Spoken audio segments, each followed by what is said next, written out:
আল্লাহ পাক একে বললেন, ইব্রাহিম আলাইহিস সালাম বললেন যে মানুষের কাছে হজের ঘোষণা প্রদান করে দাও, আর বলে দাও হজ হবে। এই কথাই বললেন যে হজের ঘোষণাটা করে দাও, কি মানুষের মধ্যে ঘোষণা করে দাও যে বাইতুল্লাহ হজ তোমাদের উপর ফরজ করা হয়েছে। হজটা ফরজ, ফরজ অবশ্যই করতে হবে জীবনে অন্তত একবার। যাদের পয়সা আছে, মালদার মানুষ যারা, তাদের অন্তত জীবনে একবার হজ করতে হবে, এটা ফরজ, হজ করতেই হবে। যেমন 5 ওয়াক্ত নামাজ আমাদের পড়তে হবে, এটা ফরজ, সেটাকে হজও ফরজ, আমাদের জীবনে একবার করতে হবে।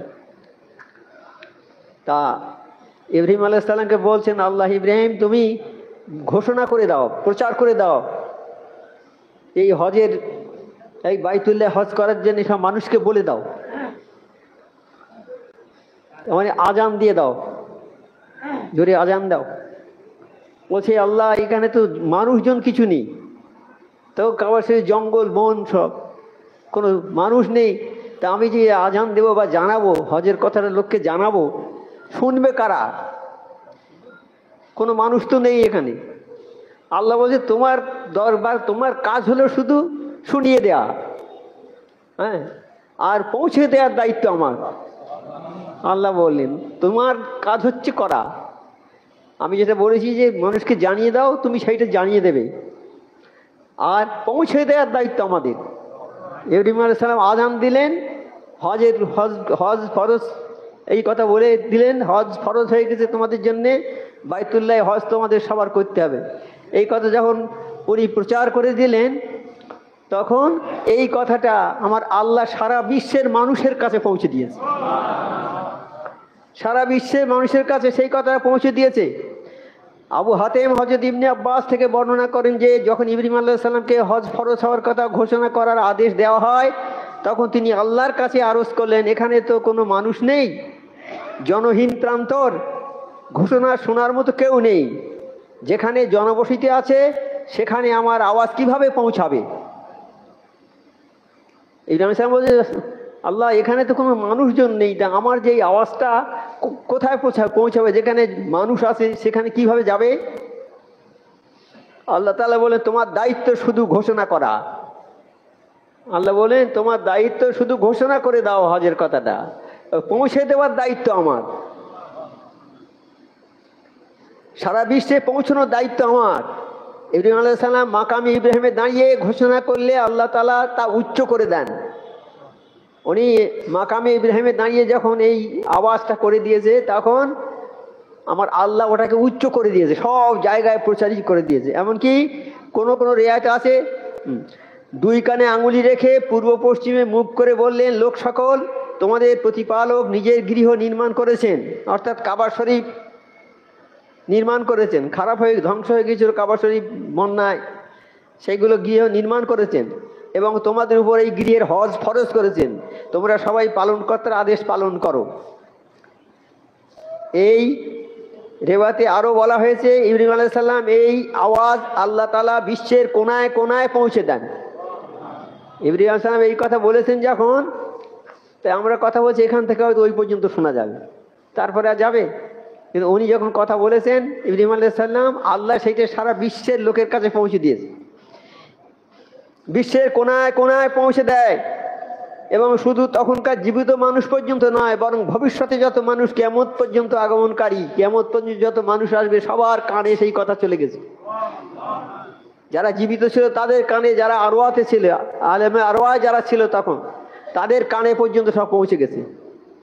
তা দেখুন হজের কি মাহাত্ম্য শুধু তখনকার। আর যার ভাগ্যে আল্লাহ তাআলা হজ লিখে দিয়েছেন, তারা প্রত্যেকে এই আওয়াজ এর জবাবে বলেছে কি, লাব্বাইকা আল্লাহুম্মা লাব্বাইক। হ্যাঁ, যাদের ভাগ্যে হজ রেখেছে ওই সময়, ওই আওয়াজের সময় যাদের কানে গিয়েছে তারা শুনেছে, তা যাদের ভাগ্যে হজ রেখেছে তারা সঙ্গে সঙ্গে বলেছে লাব্বাইকা আল্লাহুম্মা লাব্বাইক, আল্লাহ আমি হাজির আছি। হাজিরা বলে না কাবা শরীফ গিয়ে, আল্লাহ আমি হাজির আছি, লাব্বাইকা আল্লাহুম্মা লাব্বাইক বলে তো। তা সেই সময় তারা বলেছিল আল্লাহুম্মা লাব্বাইক।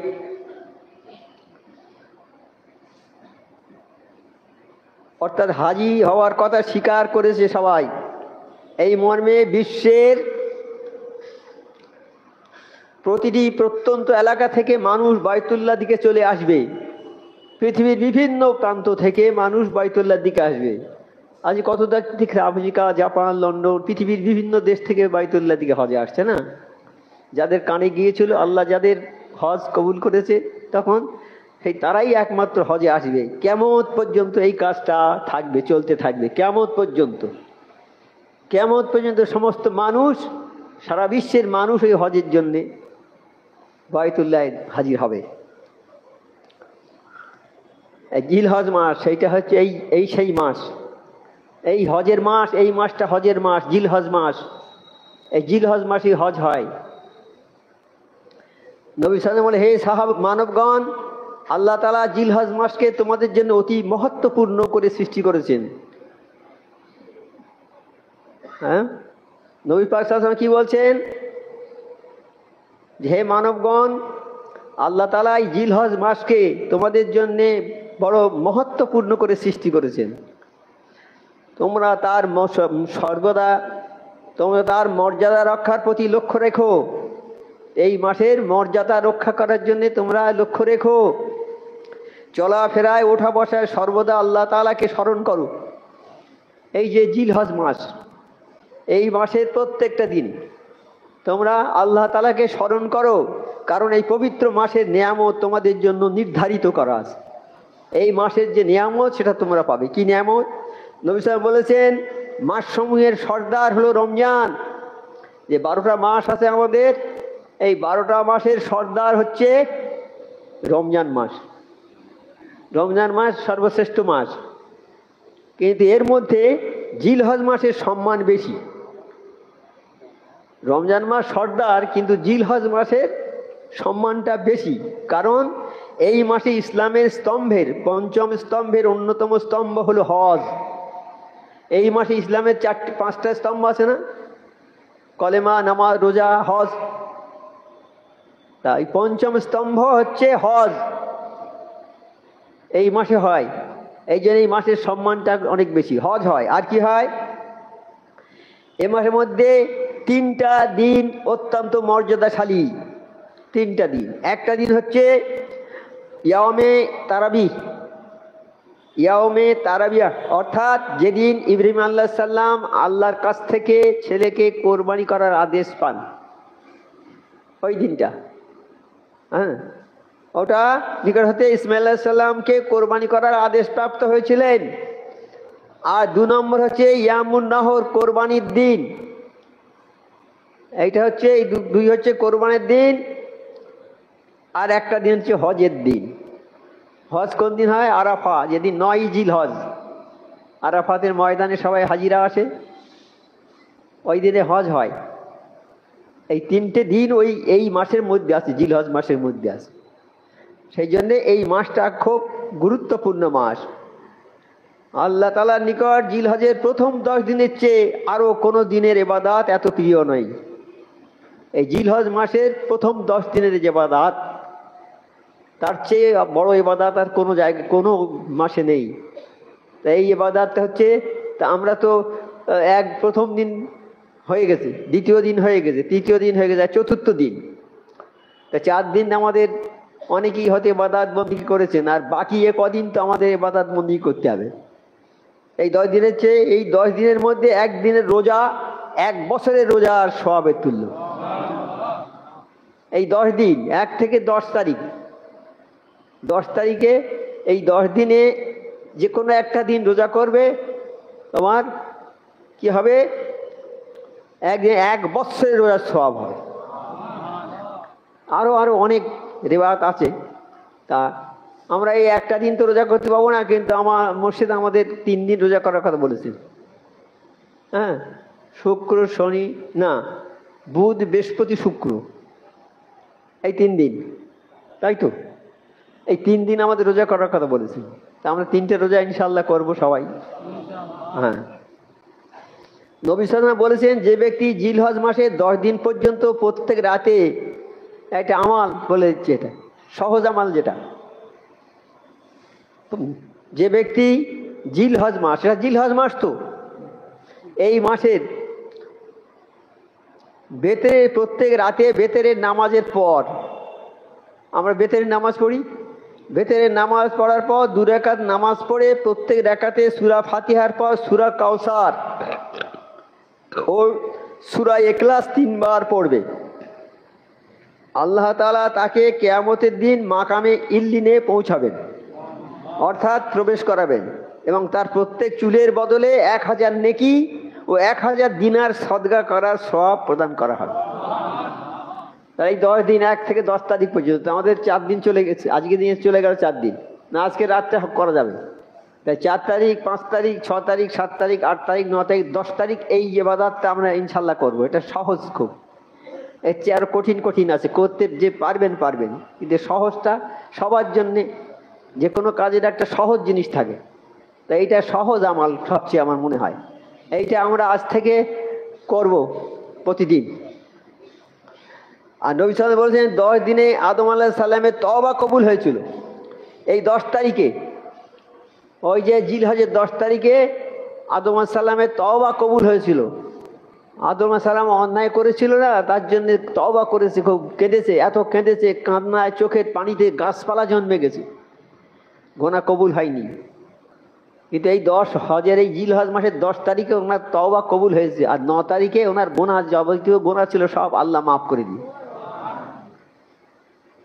তাহলে এই 10 তারিখটা আমরা যদি আল্লাহর কাছে তওবা করি, তাহলে নিশ্চয়ই আমাদের তওবাটা আল্লাহ কবুল করবে। আর তওবা কবুল হওয়া মানে তার জীবনের সমস্ত গুনাহ আল্লাহ মাফ করে দেবে। তাহলে আমরা এই 10 তারিখে আমরা এটা করব, তওবা করব আল্লাহর কাছে, বেশি বেশি করে তওবা করব। আর কি হয়েছে দেখুন, আল্লাহ তাআলা বলেন, আর নবী সাল্লাল্লাহু আলাইহি ওয়াসাল্লাম বলেছে 9 তারিখে 10ই জিলহজ ইব্রাহিম আলাইহিস সালামকে আগুন থেকে বাঁচালেন। 10ই জিলহজ ইব্রাহিম আলাইহিস সালামকে আগুনে ফেলে দিয়েছিল নমরুদ, সেই আগুন থেকে আল্লাহ বাঁচিয়েছেন। তাই 10ই জিলহজ এমন কত পাক পবিত্র দিন, আমরা যদি সেই ইবাদত বন্দেগী করি ওই দিনে বেশি বেশি করে, তাহলে আমাদের বিরাট বিরাট বিপদ থেকে আল্লাহ নিশ্চয়ই বাঁচাবেন। তাহলে আমাদের ওই ইবাদত করতে হবে 9 দিনে। আর 10ই জিলহজ ইব্রাহিমকে আগুন থেকে বাঁচালেন, আর 10ই জিলহজ আল্লাহ মুসা আলাইহিস সালামের মোনাজাতকে কবুল করেছেন। 10ই জিলহজ মুসা আলাইহিস সালামের মোনাজাতকে কবুল করেছিলেন।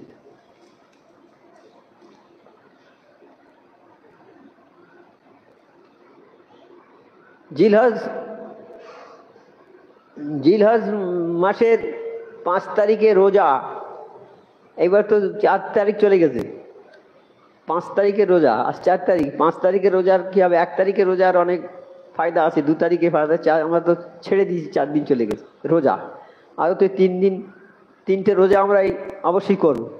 তাই 5 তারিখের যে রোজাটা হবে, 5000 বস্ত্রহীনের বস্ত্র দানের সওয়াব। এই জিলহজ মাসের 5 তারিখে যদি আমরা রোজা করি, 5 তারিখ রোজা করি, তাহলে কি হবে? 5000 বস্ত্রহীনদের বস্ত্র দান করার মতো সওয়াব। বুঝতে পারছেন? তাই একটা রোজা করবো 5 তারিখে, মানে 5000 লোককে কাপড় দিলে যে সওয়াব হয় সেই সওয়াব হয়। আর 6 তারিখে রোজা রাখলো যে, সে যেন 6000 শহীদের সওয়াব লাভ।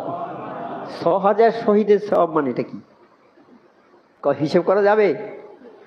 হ্যাঁ, একটা যে শহীদ হয়, আল্লাহর রাস্তায় শহীদ হয়, একজন শহীদ 70 জন লোককে জান্নাতে নিয়ে যেতে পারবে, সুপারিশ করে, সাহায্য করে।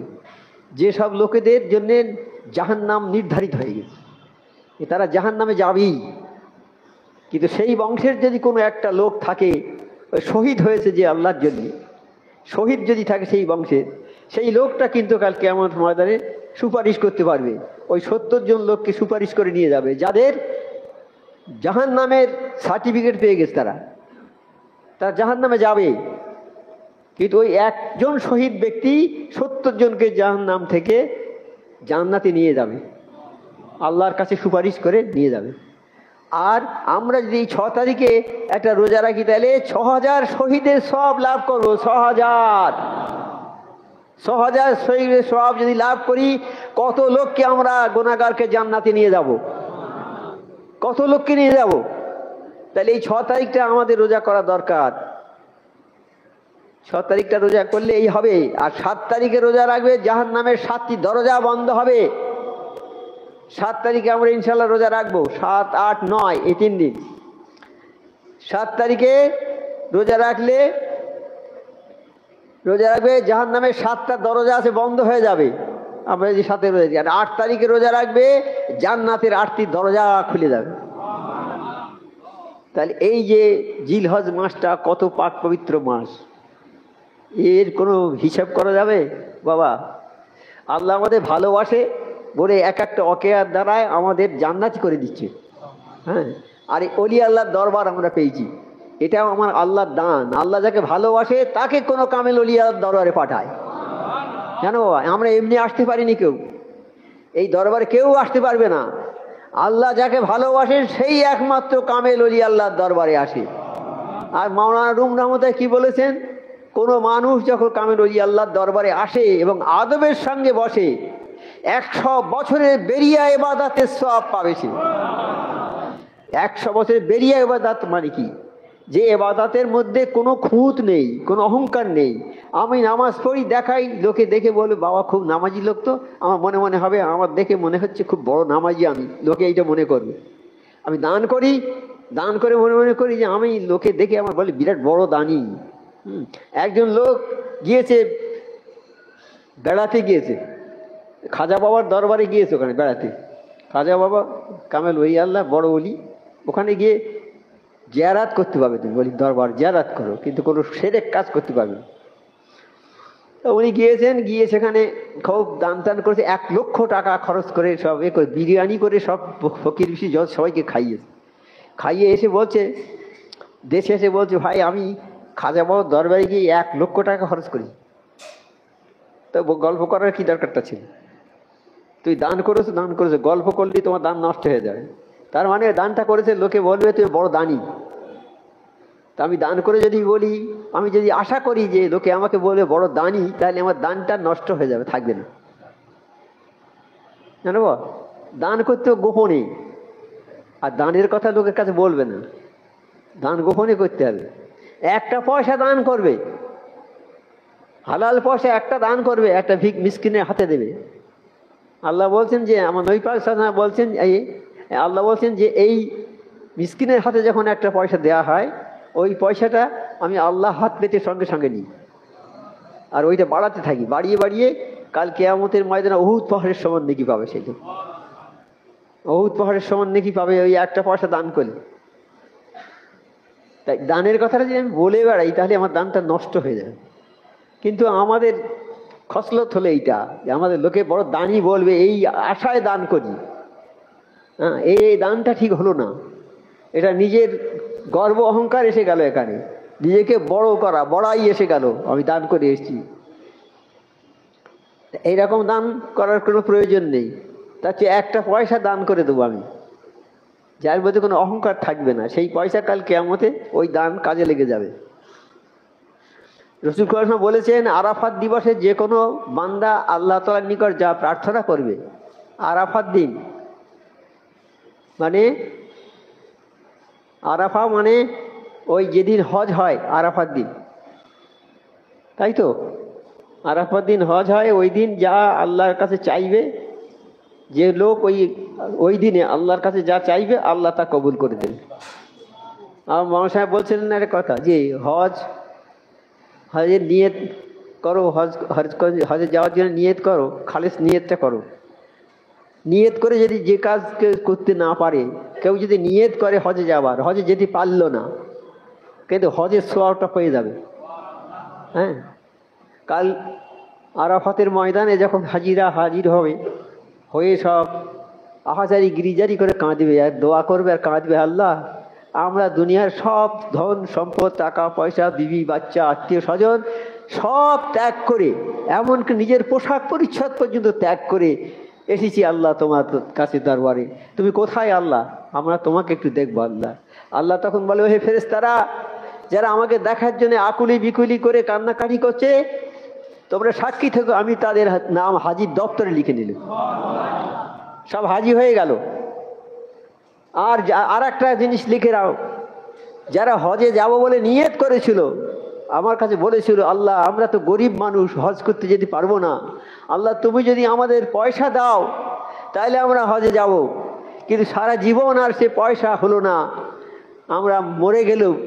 কিন্তু ওই যারা হজের নিয়ত করেছিল হজে আসার, তাদের হজের সমান সওয়াবটা তাদের দিয়ে দাও। তাহলে বাবা কি জিনিস, নিয়তটা কি জিনিস। আমার হুজুর কেবলা বলতেন, পুশিদ হুজুর কেবলা সাবুর হুজুর বলতেন, বাবা নিয়ত করতে কি কোনো পয়সা লাগে? আমার পয়সা নেই, ওরসুকুল করতে পারি না আমি। আমি যদি নিয়ত করি, আল্লাহ আমার যদি পয়সা হয় আমি 10,000 লোকের ওরসুকুল করে দেবো। এইবারে পয়সা হলো না, জীবনের পয়সা জোগাড় করতে ওরসুকুল করতে পারলে না, মরে গেলে, কিন্তু 10,000 লোকের ওরসুকুলের সওয়াবটা নিয়ে তুমি চলে গেলে। নিয়তের বরাবর কিছু নেই। নিয়ত করে যে কাজ করতে যদি না পারো, সে কাজে সওয়াবটা পেয়ে যাবে। নিয়তটা এত বড় জিনিস। হ্যাঁ, কাজে আমরা নিয়তটা করতে পারিনি। নিয়ত করে রাখো না, হাজি গরিব মানুষ হজে যেতে পারবে না, নিয়ত করে রাখো, ইয়া আল্লাহ আমরা হজে যাব। হ্যাঁ, হজে যাব, আল্লাহ নিশ্চয়ই আমরা না যেতে পারি, কিন্তু হজের সওয়াবটা আমাদের আমল নামায় লেখা থাকবে। তাই নিয়তটা কত বড় জিনিস। কুরবানির রাতের ফজিলতটা কি? আর এই মাসে কোরবানি হয়, এই মাসে কোরবানি হয়। এই মাসে হজের হচ্ছে 9 তারিখে হজ, জিলহজ মাসের 9 তারিখে হজ হয়ে যাচ্ছে। তারপর হাজিরা ওখান থেকে চলে যাচ্ছে মুজদালিফায়, ওখানে রাত কাটাবার পরে সকালে ওরা চলে যায়। হ্যাঁ, ওরা চলে যায়।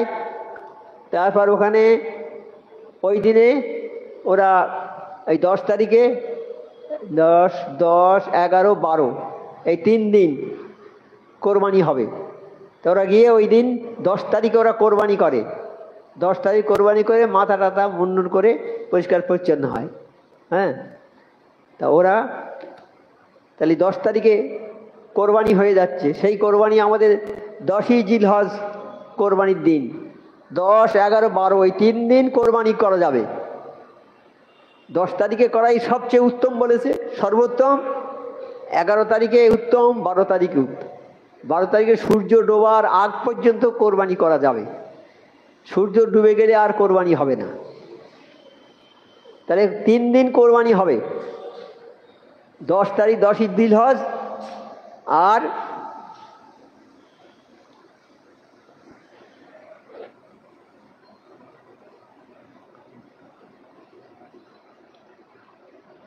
তাহলে আমাদের কোরবানিটা হবে 10 তারিখে, 10ই জিলহজ মাসে কোরবানির দিন। এই দিনে কোরবানি আমরা করবো ইনশাল্লাহ। অনেকের অসুবিধে থাকে, 11 তারিখে হবে, আরও অসুবিধার কারণে 12 তারিখে হবে। 12 তারিখের পরে আর কোরবানি হবে না।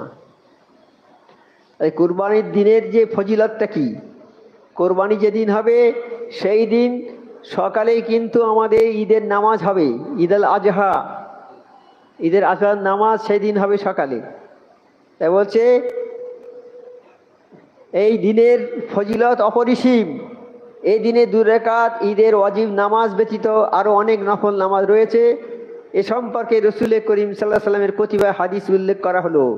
রসুল সাল্লাল্লাহু আলাইহি ওয়াসাল্লাম বলেছেন, যে ব্যক্তি কুরবানির দিন নিজেকে ঈদের নামাজ পর্যন্ত খাওয়া, পান করা, খাওয়া মানে কিছু চিবিয়ে খাওয়া কোনো জিনিস, তাকে বলে খাওয়া।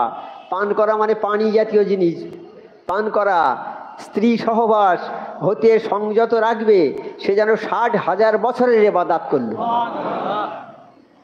আর এই ঈদের নামাজটা, এই নামাজটা আমাদের না খেয়ে যেতে হয়, না খেয়ে যেতে হয়। তা বলছে যে খাবে না, সকালে খাবে না, তারপর পান করবে না, কিছু পানি জাতীয় কিছু খাবে না, স্ত্রী সহবাস করবে না, এইগুলো করবে না। তাহলে কি হবে? তার 60 বছর ইবাদতের সওয়াব পাবে। আচ্ছা, হযরত সাল্লাল্লাহু আলাইহি ওয়াসাল্লাম বলেছেন, যে ব্যক্তি ঈদের দিনে গোসল করবে, ঈদের দিনে তো আমাদের গোসল করতে হয়, কি ফল হবে? সে যেন রহমতের দরিয়ায় ডুব দিল। ঈদের দিন আমরা গোসল করলুম মানে রহমতের দরিয়ায় ডুব দিয়ে উঠলুম। তিনি আরো বলেন যে ব্যক্তি ঈদের দিন নামাজ পড়ার জন্য নতুন কাপড় পরিধান করবে এবং তার পুরাতন কাপড় আল্লাহর ওয়াস্তে ফকির গরিবকে দান করবে, আল্লাহ তাআলা কিয়ামতের দিন তাকে বেহেশতের 10 রকম অলংকার পরাবে। ওই দিনে যারা নতুন কাপড় পরবে আর পুরনো কাপড়টা গরিব মিসকিনদের দান করে দেবে, আল্লাহ তাআলা সেদিন তাকে 10 রকম অলংকার পরাবে। ওই অলংকারে নূরের তৈরি হবে। সে ব্যক্তি কিয়ামতের দিন রাসূলুল্লাহ সাল্লাল্লাহু আলাইহি ওয়াসাল্লামের ঝান্ডার নিচে দাঁড়াবে। তাহলে কি মর্তবা একটা কাপড় দান করে দেয়া। তিনি আরো বলেছেন, যে ব্যক্তি ঈদুল আজহার দিন ফেরেশতাগণের সম্মান রক্ষার্থে পরিধানের পোশাক পরিচ্ছদে আতর মাখে এবং নিয়ত রাখে যে ফেরেশতাগণ মুসাফা করবেন, তাহলে আল্লাহ তাআলা তার রাস্তায় 100 গোলাম আজাদের সওয়াব প্রদান করবে। শুধু নেকি আর নেকি, কাজ করলেই নেকি, সামান্য কাজ করলেই নেকি, নেকি নেকি নেকি পাহাড়। নবী করিম সাল্লাল্লাহু আলাইহি ওয়াসাল্লাম বলেছেন, যে ব্যক্তি ঈদের দিন তকবীর বলবে, তকবীর বলা হয় ঈদের দিন, আল্লাহু আকবার আল্লাহু আকবার লা ইলাহা ইল্লাল্লাহু আল্লাহু আকবার ওয়ালিল্লাহিল হামদ, এই তকবীর বলা হয়। তো কি তকবীর বললে কি হবে? যে ব্যক্তি ঈদের দিন তকবীর বলবে সে হজ ও উমরার সওয়াব পাবে। আমরা তো হজে গেলুম না, কিন্তু ঈদগায় এই দিন ঈদের দিনে তকবীর বলবে, বাড়ি থেকে বেরোবার সময় তকবীর পড়তে পড়তে যেতে হয়। তাহলে আমরা তো হজে যেতে পারলাম না, আমরা ঈদগায় নামাজ পড়তে যাব, যাওয়ার সময় তকবীর পড়তে পড়তে যাব, তাহলে হজ আর উমরার সওয়াব হবে। হ্যাঁ, হজ আর উমরার সওয়াব হবে। তাহলে কত বড় ফায়দার জিনিস এই যে এই দিনটা, এই যে ঈদ আল আজহার দিনটা কত বড় ফায়দার জিনিস। আমরা তকবীর পড়তে পড়তে যাব ঈদের নামাজে পড়তে, তাতে কি হবে? আমাদের হজের সওয়াব আর উমরার সওয়াব পাবো। তিনি আরো বলেছেন, যে ব্যক্তি ঈদের দিন নামাজ শেষ করে ময়দানের বাইরে আসে, আল্লাহ তাকে 1000 নেকির সওয়াব বকশিশ করবেন। নামাজ পড়ে ঈদগাহ থেকে বাইরে এসে গেলে, বেরিয়ে আসলে, তাই 1000 নেকির সওয়াব বকশিশ করবেন। এবং যে ব্যক্তি ঈমানের সাথে নামাজ পড়ে সে 10,000 নেকির সওয়াব পাবে। তাই নেকি কত, মানে রাখার জায়গা হবে না। ওই দিন ইমামের সাথে খুতবা শুনবে, ওই দিন ঈদগার মাঝে খুতবা, নামাজের পরে খুতবা হয়তো, সে অগণিত গোলাম আজাদ করার সওয়াব পাবে। অগণিত গোলাম, তার কোনো সংখ্যা নেই, অসংখ্য গোলাম আজাদ করার সওয়াব পাবে। আর যে তকবীর পড়বে 9 জিলহজ ফরজ হতে 13 জিলহজ আসরের ওয়াক্ত পর্যন্ত, এবং ঈদের দিন মিসকিনকে সাদগা খয়রাত করবে, সে হজ ও উমরার সওয়াব পাবে। তাহলে কত নেকির দিন এইটা, নেকির দিন, শুধু নেকি আর নেকি। হযরত নবী করিম সাল্লাল্লাহু আলাইহি ওয়াসাল্লাম বলেছেন, যে ব্যক্তি ঈদের নামাজ পড়ার জন্য তকবীর বলতে বলতে ঈদগাহ যাবে এবং নামাজ শেষ করে তকবীর বলতে বলতে অন্য আর একটা রাস্তা দিয়ে আসবে, যাচ্ছে আমি এই রাস্তা দিয়ে, আসছে অন্য একটা রাস্তা দিয়ে, আর পর দিয়ে বাড়ির দিকে আসবে বা আগমন করবে, আল্লাহ তাআলা তার সমস্ত গুনাহ মার্জনা করে দেবেন। আমরা ঈদের ময়দানে নামাজ পড়তে যাব, যাওয়ার সময় তকবীর পড়তে পড়তে যাব, তকবীর পড়তে পড়তে যাব, মানে হজ উমরা সওয়াব পেয়ে যাব। আর নামাজ পড়ে যখন অন্য রাস্তায় দিয়ে তকবীর পড়তে পড়তে আসবো, তখন আমাদের জীবনের সমস্ত গুনাহ আল্লাহ মাফ করে দেবে, আর গুনাহ থাকবে না। তাই কি জিনিসটা হচ্ছে বাবা, বলো তো, কিছু কল্পনা করা যাবে যে কি রহমত বরকতের দিন এটা, আর এই মাসটা কি রহমতের বরকতের মাস। হ্যাঁ,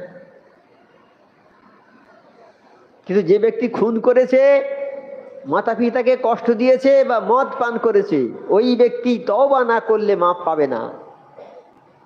যে ব্যক্তি খুন করেছে, যে একটা মানুষকে খুন করলো, সে যেন সারা পৃথিবীর মানুষকে খুন করলো। আর যে একটা মানুষের ভালো করলো, সে যেন সারা পৃথিবীর মানুষের ভালো করলো। তার যে খুনি আর মাতা পিতার কষ্ট যে দেবে, দেখুন কি অবস্থাটা, দেখুন এই মাতা পিতার কষ্ট তো আমরা সবাই বেশিরভাগ লোকে দিই না, আপনারা হয়তো দেন না, কিন্তু বেশিরভাগ লোক তো মাতা পিতার কষ্ট দেয়। আমার চোখের সামনে দেখেছি, ছেলে 2 তলা বাড়িতে শুয়ে আছে, 1 হাত মোটা গদির উপরে শুয়ে আছে, মা ভিক্ষে করে বেড়াচ্ছে, খাচ্ছে, মা বাপ ভিক্ষে করে বেড়াচ্ছে, মা বাপের দেখে না, ও বোঝা হয়ে গেছে। এদের শাস্তি আছে। এরা যে গদির উপরে শুয়ে আছে, দোতলা বাড়ির উপরে এয়ার কন্ডিশনে শুয়ে আছে, এদের শাস্তি আছে। এদের জন্য দোজখ নির্ধারিত, এদের জন্য দোজখ নির্ধারিত। এদের কোনো ইবাদত, কোনো বন্দেগী হবে না। তবে অন্যায় করে যদি তওবা করে, ভুল করে যদি ক্ষমা চায় আল্লাহর কাছে, আল্লাহ ক্ষমা করে দেবে। সেই সঙ্গে বাপ মার পায়ে ধরে ক্ষমা চেয়ে নিতে হয়। মা বাপ যাদের বেঁচে আছে তাদের নসিব, বুলন্দ নসিব তাদের। যাদের বাপ মা মরে গেছে তারা এখন খুব কষ্টের মধ্যে আছে। তারা মনে করছে যদি মা আজকে বেঁচে থাকতো, মায়ের পাটা গিয়ে একটু চুম্বন করতুম পায়ে। হ্যাঁ, মায়ের পাটায় গিয়ে চুম্বন করতুম, সবসময় মাকে ভালোবাসতুম। কিন্তু যাদের মা বাপ বেঁচে আছে তারা সেটা বুঝতে পারে না এখন। দাঁত যাদের থাকে, দাঁত থাকে যাদের, এই দাঁতের মর্যাদা তারা বোঝে না। যেই দাঁত পড়ে যায় তখনই দাঁতের মর্যাদা বুঝতে পারে, নাকি? তাই কথায় বলে না, দাঁত থাকতে দাঁতের মর্যাদা বোঝে না। মা বাপ থাকতে মা বাপের মর্যাদা বোঝে না। মা বাপ চলে গেলেই তখন হাই হুতাশ করবে। একজন লোক সে এসে বলছে, এই বয়ান হচ্ছে দরবারে, মা বাপের সেবা করতে হবে, মা বাপের কথা অবাধ্য হওয়া যাবে না, মা বাপের পায়ের তলায় জান্নাত। সে বলছে হুজুরের কাছে গিয়ে বলছে, হুজুর আমরা তো মা বাপের সেবা যত্ন করতে পারি না, হুজুর আমাদের কি হবে? আমাদের তো জাহান্নাম ছাড়া রাস্তা নেই। বলে, না বাবা, তোমরা অনুতপ্ত হও আর মা বাপের জন্য মাঝে মাঝে হালাল পয়সা দিয়ে ওরসুগুল করে দাও। মা বাপের জন্য নামাজ পড়ে দোয়া চাও, আরে মাঝে মাঝে হালাল পয়সা দিয়ে ওরসুগুল করে দাও, তাহলে তারা তোমার উপরে খুশি হয়ে যায় বাবা। যাদের মা বাপ মরে গেছে, সেবা করতে পারিনি, এখন তাদের পরকালের জন্য তাদের কিছু পাঠাও, তোহাফা পাঠাও, তাহলে তারা খুশি হয়ে যাবে বাবা। হ্যাঁ, তাই মা বাপ কি জিনিস এখন সেটা আমরা বুঝতে পারিনি। সবাই বুঝতে পারলে আজকে মা বাপের গায়ের চামড়া যদি কেটে জুতো করে দেয় পায়ের, তাহলে এক রাতের দুধের ঋণ শোধ হবে না। এক রাতের দুধের ঋণ শোধ হবে না। একজন লোক হজে যাবে, সে সারা দেশের লোকের কাছে গিয়ে ক্ষমা চেয়ে এসেছে যে ভাই আমি তো হজে যাব, আপনাদের কাছে যদি কোনো অন্যায় করে থাকি মেহেরবানি করে আমাকে মাফ করে দেন।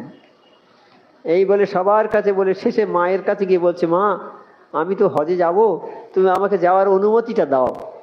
মা বলছে, ও তুই হজে যাবি? আমি তো অনেক দিন আগে থেকে হজে যাওয়ার নিয়ত করে রেখে বসে আছি।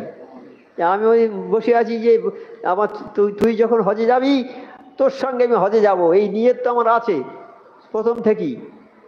ছেলে বলে, আলহামদুলিল্লাহ মা, তুমি চিন্তা করো না, আমি তোমাকে হজে নিয়ে যাব। মা উঠতে পারে না শয্যাশায়ী, তাও ছেলে বলেছে, আলহামদুলিল্লাহ মা, তোমাকে নিয়ে যাব হজে। তা হজে নিয়ে গেল পিঠে বেঁধে, মা তো হাঁটতে পারে না।